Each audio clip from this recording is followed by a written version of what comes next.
So I want to welcome you, Wes. Welcome. This is welcome. Well, I guess welcome back. Welcome back. Welcome back to That's Heartland right. Focus.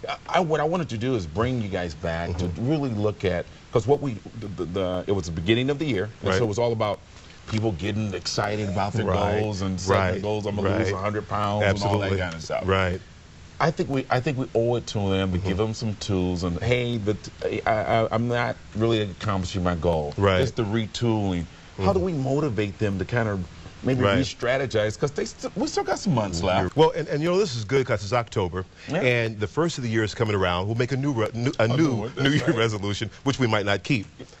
But now what we want to talk about is, how do you earnestly keep that New Year's resolution? You started out at the beginning of the year, you said, I'm going to do this, I'm going to lose weight, I'm going to buy the new car, the new home. You actually put it on the refrigerator, Tim, with a magnet. You walked by it every day, and pretty soon it became just a part of the refrigerator. You forgot that that was the visual. So the question becomes, now there's three parts to this situation in terms of retooling your year. The first part is hope. In our economy right now, individuals are inundated constantly with fear. What is going to happen tomorrow? Are my kids going to be all right? Can I pay the mortgage? Is my job going to be available? Right. Gallup is doing a very interesting study right now, a longitudinal study on hope. I do a lot of professional development training for OPS right now, and with teachers and students. They have found that hope is a better indicator of success than ACT or SAT scores. Something as intangible as hope now is being measured scientifically. I say to you that hope is the driving mechanism for us all. Think about where you've been and come from in your life, and what was it that pulled you out where others stayed in. I'll guarantee you there was an element of hope in your life that transcended where you were, that allowed you to come forth. It's almost like faith, the substance of things hoped for, the essence of things unseen. So what I ask people to do right now as you're watching the show, get a pen and a pad. Write down hope. Write down, seriously. Word hope. I wrote it down. Write down the word hope. I got it. And I want to ask you a question. Are you hope challenged? Do you have a substantial amount of hope in your life? In other words, I came up with an acronym. I was thinking about this word hope, and I came up with an acronym for hope. Having optimism when pessimism is everywhere. Break it down. Break it down. Oh, I like that. I like that. Having optimism when pessimism is everywhere. In other words, everywhere around you, they're talking about downsizing, they're talking about losing jobs, they're talking about this is blowing up over here, this is going bad over there. Can you have optimism when pessimism is everywhere? Someone said, Wes Hall, you'll never be an author, you'll never be a motivational speaker, you can't speak on the national format. How can you do that? Well, regardless of what they said, I had optimism when pessimism was everywhere. So that's the first thing I want to talk to people about in terms of their hope. Secondly, I want to talk about the commitment. Commitment versus vision. This has been an ongoing conversation I've been having with students and teachers, and some people say vision.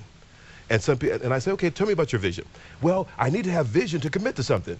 I said, well, okay, you have a vision of you want to lose weight, you want a new car. You put it on your refrigerator. Did you attain it? Did you actually get there? No commitment. No commitment. Let's start with commitment to change your life. Let's start with the commitment that says, whatever is necessary, I'm going to go and by any means necessary make that happen. With that commitment, you'll begin to find a different energy. Coupled with hope, now all of a sudden, a lot of other possibilities start to emerge. Commitment precedes vision. And then finally, e-commerce.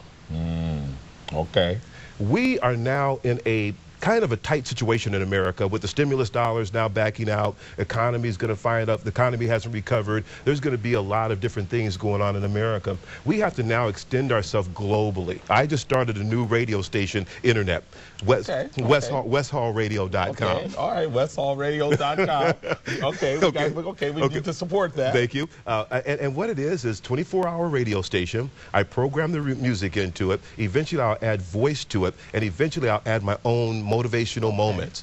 This is not something just regionally, locally, or nationally. This is global.